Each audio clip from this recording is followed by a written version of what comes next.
Class లో compass తో వృత్తాలేస్తే వృత్తిలో వృద్ధి చెంది అత్యున్నత శిఖరాలు అధిరోహిస్తా అనుకున్నా. ఇలా పిండి పెనం మీదేసి వృత్తాకారంలో అట్లు తిప్పుతా అనుకోలా. మా ఆయన కొంచెం వెరైటీ మనుషులే, మీరు భరించలేరు. అంటే మీ ఆయన నిన్ను ఆహా, అలాంటిదేం లేదు. మంచోడే, కాకపోతే కొంచెం తింగరోడు. నేను తిన్నగా చేసేస్తలేవే. ఛ, బయటికి తీసుకెళ్తే వెనక నేను నిన్ను హత్తుకొని కూర్చుంటాను. నువ్వు సినిమా హాల్ దాకా తీసుకెళ్తావు, ఇంటర్వెల్ లో కూల్ డ్రింకులు కొనిస్తావు.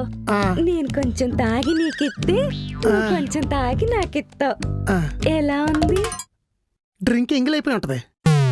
అంజు వాష్రూమ్ అక్కడ.